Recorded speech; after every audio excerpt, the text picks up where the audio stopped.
आज हम आपको सुनाने जा रहे दुलाई वाली कहानी, जो कि राजेंद्र बाला घोष जी की प्रसिद्ध कहानी है। दुलाई वाली कहानी को हिंदी की प्रथम मौलिक कहानी होने का श्रेय दिया जाता है। यह 1907 ईस्वी में सरस्वती पत्रिका में प्रकाशित हुई थी। तो चलिए शुरू करते हैं इस कहानी को। काशी जी के दशाश्वमेध घाट पर स्नान करके एक मनुष्य बड़ी व्यग्रता के साथ गोदौलियों की तरफ आ रहा था। एक हाथ में मैली सी तौलिया में लपेटी हुई भीगी धोती और दूसरे में सूरती की गोलियों की कई डिब्बियां और सूंघनी की एक पुड़िया थी। उस समय दिन के 11 बजे थे। गोदौलियों की बाईं तरफ जो गली है, उसके भीतर और गली में थोड़ी दूर जाने पर एक टूटे से पुराने मकान में वह जा घुसा। मकान के पहले खंड में बहुत अंधेरा था, पर ऊपर की जगह मनुष्य के वासोपयोगी थी। नवागत मनुष्य धड़धड़ाता हुआ ऊपर चढ़ गया। वहां एक कोठरी में उसने हाथ की चीजें रख दी और सीता सीता कहकर पुकारने लगा। क्या है, कहती हुई एक 10 बरस की बालिका आ खड़ी हुई। तब उस पुरुष ने कहा, सीता जरा अपनी बहन को तो बुला ला। अच्छा, कहकर सीता गई और कुछ देर में एक नवीना स्त्री आकर उपस्थित हुई। उसे देखते हुए ही पुरुष ने कहा, लो, हम लोगों को तो आज ही जाना होगा। इस बात को सुनकर स्त्री कुछ आश्चर्य युक्त होकर झुंझला कर बोली, आज ही जाना होगा? यह क्यों? भला आज कैसे जाना हो सकेगा? ऐसा ही था तो सवेरे भैया से कह देते। तुम तो जानते हो कि मुँह से कह दिया बस छुट्टी हुई। लड़की कभी विदा की होती तब मालूम पड़ता। आज तो किसी सूरत जाना नहीं हो सकता। तुम आज कहती हो, हमें तो अभी जाना होगा। बात यह है कि आज ही नवल किशोर कलकत्ते में आ रहे हैं। आगरे से अपनी नई बहू को भी साथ ला रहे हैं। सो उन्होंने आज ही हमें जाने के लिए इसरार किया है। हम सब लोग मुगल सराय से साथ ही इलाहाबाद चलेंगे। उनका तार मुझे घर से निकलते ही मिला। इसी से मैं झट नहा धोकर आया। बस अब करना ही क्या है, कपड़ा वपड़ा जो कुछ हो बांध बूंद कर घंटे भर में खा पी कर चली चलो। जब हम तुम्हें विदा करने आए ही हैं, तब कल के बदले आज ही सही। हाँ, यह बात है, नवल जो चाहे करावे। क्या एक ही गाड़ी में ना जाने से दोस्ती में बट्टा लग जाएगा? अब तो किसी तरह रुकोगे नहीं, जरूर उनके साथ ही जाओगे, पर मेरे नाको दम आ जाएगी। क्यों, किस बात से? उनकी हंसी से। और किससे? हंसी ठट्ठा भी राह में अच्छी लगती है। उनकी हंसी मुझे अच्छी नहीं लगती है। एक रोज मैं चौक में बैठी पूड़ियां काट रही थी कि इतने में ना जाने कहां से आकर नवल चिल्लाने लगे, ए बुआ, देखो तुम्हारी बहू पूड़ियां खा रही है। मैं तो मारे शर्म के मरसी गई। हाँ, भाभी जी ने बात उड़ा दी सही। वे बोली, खाने दो, खाने पहनने के लिए तो आई हैं। पर मुझे उनकी हंसी बहुत बुरी लगी। बस इसी से तुम उनके साथ नहीं जाना चाहती? अच्छा चलो, मैं नवल से कह दूंगा कि यह बेचारी कभी रोटी तक नहीं खाती, तो पूड़ी क्यों खाने लगी। इतना कहकर वंशीधर कोठरी के बाहर चले गए और बोले, मैं तुम्हारे भैया के पास जाता हूँ, तुम रो रुलाकर तैयार हो जाना। इतना सुनते ही जानकी देई की आंखें भर आई और आषाढ़ सावन की जैसी झड़ी लग गई। वंशीधर इलाहाबाद के रहने वाले हैं। बनारस में ससुराल है। स्त्री को विदा कराने आए हैं। ससुराल में एक साले, साली और सास के सिवा और कोई नहीं है। नवल किशोर इनके दूर के नाते में ममेरे भाई हैं, पर दोनों में मित्रता का ख्याल अधिक है। दोनों एक जान दो कालिब हैं। उसी दिन बंसीधर का जाना स्थित हो गया। सीता बहन के संग जाने के लिए रोने लगी। माँ रोती धोती लड़की की विदा की सामग्री इकट्ठा करने लगी। जानकी देई भी रोते रोते तैयार होने लगी। कोई चीज भूलने पर धीमे से माँ को याद भी दिलाती गई। 1 बजने पर स्टेशन जाने का समय आया। अब गाड़ी या इक्का लाने कौन जाए? ससुराल वालों की अवस्था अब आगे किसी नहीं है कि 2-4 नौकर चाकर हर समय बने रहे। सीता के बाप के ना रहने से काम बिगड़ गया। पैसे वाले के यहाँ नौकर चाकरों के सिवा और भी 2-4 खुशामदी घेरे रहते हैं। छूछे को कौन पूछे। एक कहारिन है, सो भी इस समय कहीं गई है। सोले राम की तबीयत अच्छी नहीं है, वे हर घड़ी बिछौने की बातें करते हैं। इस पर भी आप कहने लगे, मैं ही धीरे धीरे जाकर कोई सवारी लिए आता हूँ, नजदीक तो है ही। वंशीधर बोले, नहीं नहीं, तुम क्यों तकलीफ करोगे, मैं ही जाता हूँ। जाते जाते बंसीधर विचारने लगे कि इक्के की सवारी तो भले घर की स्त्रियों के बैठने लायक नहीं होती, क्योंकि एक तो इतने ऊंचे पर चढ़ना पड़ता है, दूसरे पराये पुरुष के संग एक साथ ही बैठना पड़ता है। मैं एक पालकी गाड़ी की व्यवस्था कर लूंगा, उसमें सब तरह का आराम रहता है। पर जब गाड़ी वाले ने 1.5 रुपया किराया मांगा, तब वंशीधर ने कहा, चलो इक्का ही सही, पहुंचने से काम है। कुछ नवल किशोर तो यहाँ से साथ है नहीं, इलाहाबाद में देखा जाएगा। वंशीधर इक्का ले आए और जो कुछ असबाब था इक्के पर रखकर आप भी बैठ गए। जानकी देवी रोती हुई इक्के पर जा बैठी। पर इस अस्थिर संसार में स्थिरता कहाँ, यहाँ कुछ भी स्थिर नहीं। इक्का जैसे जैसे आगे बढ़ता गया, वैसे जानकी देवी की रुलाई भी कम होती गई। सिकरौल के स्टेशन के पास पहुंचते पहुंचते जानकी अपनी आंखें अच्छी तरह पहुंच चुकी थी। दोनों चुपचाप चले जा रहे थे कि अचानक वंशीधर की नजर अपनी धोती पर पड़ी। अरे, एक बात तो हम भूल ही गए, कहकर पछता से उठे। इक्के वाले के कान बचाकर जानकी जी ने पूछा, क्या हुआ, क्या कोई जरूरी चीज भूल गए हो? नहीं, एक देसी धोती पहनकर आना था, सो भूलकर बिलायती ही पहन आए। नवल कट्टर स्वदेशी हुए हैं ना, वे बंगालियों से भी बढ़ गए हैं। देखेंगे तो 4 सुनाए बिना ना रहेंगे। और बात भी ठीक है, नाहक विलायती चीजें मोल लेकर क्यों रुपए की बर्बादी की जाए। देसी लेने से दाम लगेगा सही, पर रहेगा तो अपने देश में ही।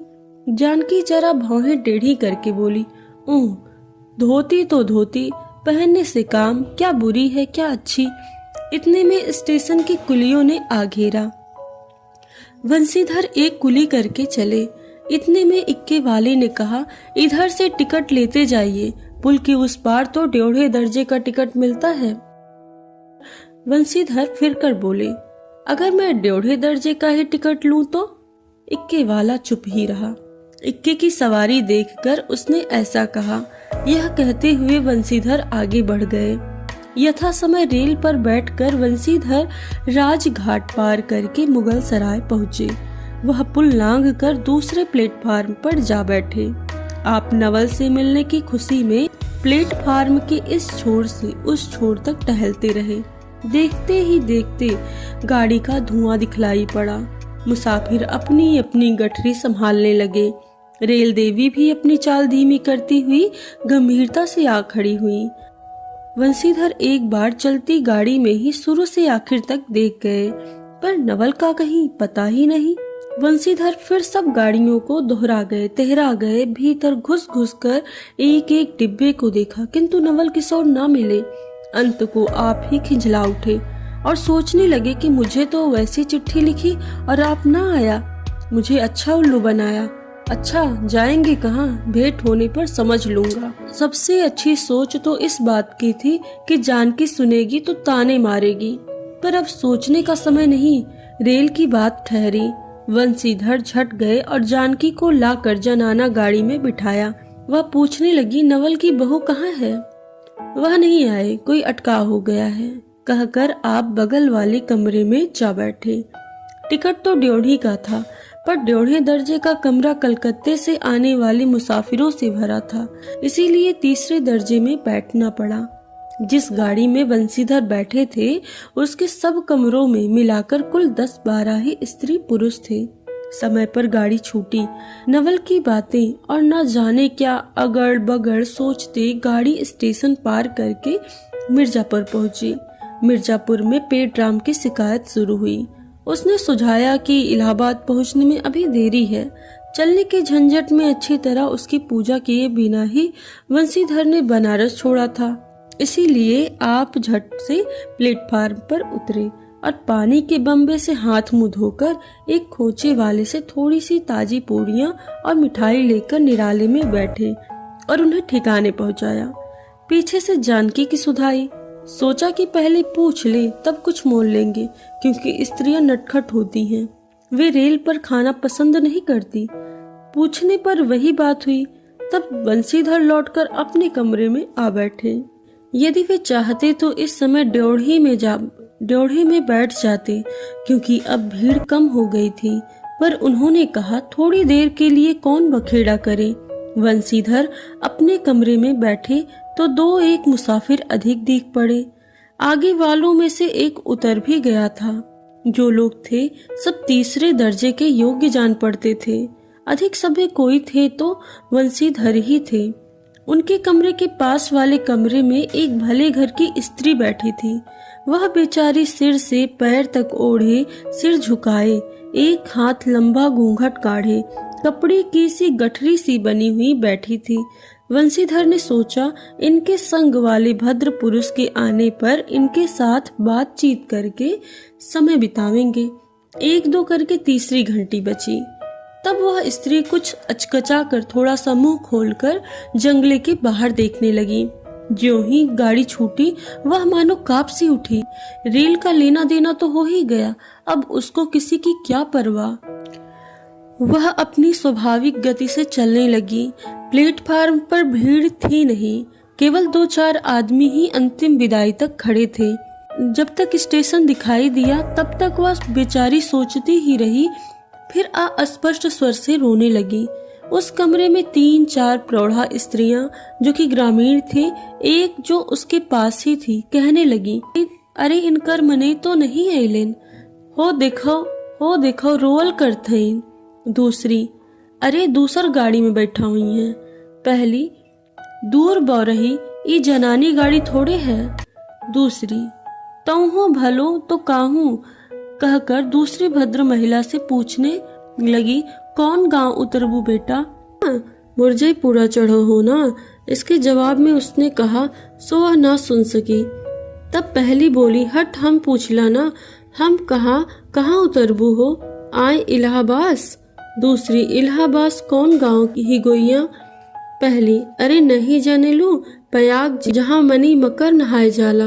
दूसरी, भला पयाग जी काहे न जानित, लेके है के नाही, तोहरे पंच के धर्म से 4 दई नहाय चुकी हैं। ऐसो हो सोमवारी और गहान दका दका लाग रहा, तौन तोहरे काशी जी नहाए गए रहे। पहली बोली, आवे जाए के तो सब औते जात बटले, फुनिया साइत तो विचारो विपत में ना पड़ल बटली।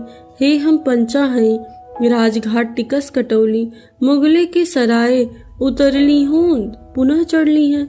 दूसरी बोलती है कि ऐसे एक दांव हम आवत रहे, एक मिली औरों मोरे संग रहे, द कौन टिसनिया पर उकर मलिकवा उतरस की जुरतैया गड़िया खुली, अब भैया ऊ घरा फड़फड़ाए नरियाए, ए साहब खड़ी कर, ए साहब गड़िया खड़ी कर, ए साहब गड़िया तनी खड़ी कर, भला गड़िया दहिनाती काहे के खड़ी हुई। पहली स्त्री बोलती है, दम हेरुबा बड़ी उज्वक रहल, भला केहू के चिल्लाए से रेलियो कहीं खड़ी होला। इसकी इस बात पर कुल कमरे वाले हंस पड़े। अब जितने पुरुष स्त्रियां थी एक से एक अनोखी बातें कहकर अपने अपने तजुर्बे बयान करने लगी। बीच बीच में उस अकेली अबला की स्थिति पर भी दुख प्रकट करती जाती थी। तीसरी स्त्री बोली, टिकसिया पल्ले बाए द नाही, हे साहेबुआ सुनी तो कलकत्ते ताई ले मुसलिया ले, अरे इहो तो नाही के दूर से आवत रहे, फरगते के बदे उतरलेन। चौथी, हम तो इनके संगे के आदमी के देखबो न किया गोइया। तीसरी स्त्री बोलती है कि हम तो दिखले रहली हो, मजे के टोली दिखले रहले को। इस तरह उनकी बेसिर पैर की बातें सुनते सुनते बंसीधर ऊब उठे। तब वे उन स्त्रियों से कहने लगे, तुम तो नाहक उन्हें और भी डरा रही हो, जरूर इलाहाबाद तार गया हो और दूसरी गाड़ी से वे भी पहुंच जाएंगे। मैं भी इलाहाबाद ही जा रहा हूँ, मेरे संग भी स्त्रियां हैं। जो ऐसा ही हो तो दूसरी गाड़ी के आने तक मैं स्टेशन पर ही ठहरूंगा। तुम लोगों में से यदि कोई प्रयाग उतरे तो थोड़ी देर के लिए स्टेशन पर ठहर जाना, इनको अकेला छोड़ देना उचित नहीं। यदि पता मालूम हो जाएगा तो मैं इन्हें उनके ठहरने के स्थान पर पहुंचा दूंगा। वंशीधर की इन बातों से उन स्त्रियों की वाक्य धारा दूसरी ओर बह चली। हाँ, यह बात तो आप भली कही। अरे एक एक के करन बाय तो दुनिया चलत कैसे बाय, इत्यादि ज्ञान गाथा होने लगी। कोई कोई तो इस बेचारी को सहारा मिलते देख खुश हुआ और कोई कोई नाराज भी हुए। क्यों, सो मैं नहीं बतला सकता। उस गाड़ी में जितने मनुष्य थे सभी ने इस विषय में कुछ न कुछ कह डाला। पिछले कमरे में केवल एक स्त्री जो फ्रांसीसी छीट की दुलाई ओढ़े अकेली बैठी थी कुछ नहीं बोली। कभी कभी घूंघट के भीतर से एक आंख निकालकर बंसीधर की ओर ताक देती थी और सामना हो जाने पर फिर मुंह फेर लेती थी। बंसीधर सोचने लगे कि यह क्या बात है। देखने में तो यह भले घर की मालूम होती है पर आचरण इसका अच्छा नहीं है। गाड़ी इलाहाबाद के पास पहुंचने को हुई। बंसीधर उस स्त्री को धीरज दिलाकर आकाश पाताल सोचने लगे। यदि तार में कोई खबर न आई होगी तो दूसरी गाड़ी तक स्टेशन पर ठहरना पड़ेगा, और जो उससे भी कोई न आया तो क्या करूंगा। जो हो, गाड़ी नैनी से छूट गई। अब साथ ही उन अशिक्षित स्त्रियों ने फिर मुंह खोला। का भैया, जो केहू बिना टिक्कस के आवत हुई तो ओकर का सजा होला। अरे ओका ई नहीं चाहत रहल कि मेहरारू के तो बैठा देहलेन और आपुर तो टिक्कस लेके चल देहलेन। किसी किसी आदमी ने तो यहाँ तक दौड़ मारी कि रात को वंशीधर इसके जेवर छीन कर रफू चक्कर हो जाएंगे। उस गाड़ी में एक लाठी वाला भी था। उसने खुल्लम खुल्ला कहा, का बाबूजी कुछ हमरो साझा। इसकी बात पर वंशीधर क्रोध से लाल हो गए। उन्होंने इसे खूब धमकाया। उस समय तो वह चुप हो गया, पर यदि इलाहाबाद उतरता तो वंशीधर से बदला लिए बिना न रहता। बंसीधर इलाहाबाद में उतरे। एक बुढ़िया को भी वहीं उतरना था। उससे उन्होंने कहा कि उनको भी अपने संग उतार लो। फिर उस बुढ़िया को उस स्त्री के पास बैठाकर आप जानकी को उतारने गए। जानकी से सब हाल कहने पर वह बोली, अरे जाने भी दो, किस बखेड़ी में पड़े हो। पर बंसीधर ने ना माना। जानकी को और उस भद्र महिला को एक ठिकाने बिठाकर आप स्टेशन मास्टर के पास गए। वंशीधर के जाते ही वह बुढ़िया जिसे उन्होंने रखवाली के लिए छोड़ा था किसी बहाने से भाग गई। स्टेशन मास्टर से पूछने पर मालूम हुआ कि कोई तार नहीं आया। अब तो वंशीधर बड़े असमंजस में पड़े। टिकट के लिए बखेड़ा होगा, क्योंकि वह स्त्री बेटिकट है। लौट कर आए तो किसी को ना पाया। अरे ये सब कहाँ गई, यह कहकर चारों तरफ देखने लगे। कहीं पता नहीं लगा। इस पर वंशीधर घबराए। आज कैसी बुरी साइत में घर से निकले कि एक की बाद दूसरी आफत में फंसते चले जा रहे हैं। इतने में अपने सामने उस दुलाई वाली को आते देखा। तू ही उन स्त्रियों को कहाँ लेकर गई है। इतना कहना था कि दुलाई से मुंह खोलकर नवल किशोर खिलखिला उठे। अरे यह क्या, सब तुम्हारी ही करतूत है। अब मैं समझ गया कैसा गजब तुमने किया है। ऐसी हंसी मुझे बिल्कुल अच्छी नहीं लगती। मालूम होता है कि वह तुम्हारी ही बहू थी। अच्छा, तो वे गई कहाँ हैं? वे लोग तो पालकी गाड़ी में बैठी हैं। तुम भी चलो। नहीं, मैं सब हाल सुन लूंगा तभी चलूंगा। हाँ, यह तो कहो, तुम मिर्जापुर में कहाँ से आ निकले?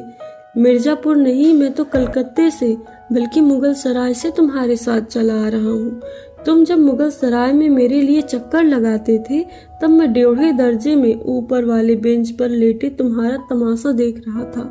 फिर मिर्जापुर में जब तुम पेट के धंधे में लगे थे मैं तुम्हारे पास से निकल गया, पर तुमने ना देखा। मैं तुम्हारी गाड़ी में जा बैठा। सोचा कि तुम्हारे आने पर प्रकट होऊंगा, फिर थोड़ा और देख लें। करते करते यहाँ तक नौबत पहुंची। अच्छा, अब चलो, जो हुआ उसे माफ करो। यह सुनकर बंसीधर प्रसन्न हो गए। दोनों मित्रों में बड़े प्रेम से बातचीत होने लगी। बंसीधर बोले, मेरे ऊपर तो जो कुछ बीती सो बीती, पर वह बेचारी जो तुम्हारे से गुणवान के संग पहली ही बार रेल से आ रही थी बहुत तंग हुई। उसे तो तुमने नाहक रुलाया। बहुत ही डर गई थी। नहीं जी, डर किस बात का था, हम तुम दोनों गाड़ी में न थे। हाँ, पर यदि मैं स्टेशन मास्टर से इंतला कर देता तो बखेड़ा खड़ा हो जाता ना। अरे तो क्या, मैं थोड़े ही गया था। 4 हाथ की दुलाई की बिसात ही कितनी है। इस तरह बातचीत करते करते दोनों गाड़ी के पास आ गए। देखा तो दोनों मित्र बंधुओं में खूब हंसी हो रही थी। जानकी कह रही थी, अरे तुम जानो क्या, इन लोगों की हंसी ही होती है ऐसी। हंसी में किसी की प्राण भी निकल जाए तो इन्हें उन पर दया ना आवेगी। खैर, दोनों मित्र अपनी अपनी घरवाली को लेकर राजी खुशी घर पहुंचे और फिर मुझे भी उनकी राम कहानी लिखने से छुट्टी मिली। ये कहानी यहीं पे समाप्त होती है। धन्यवाद।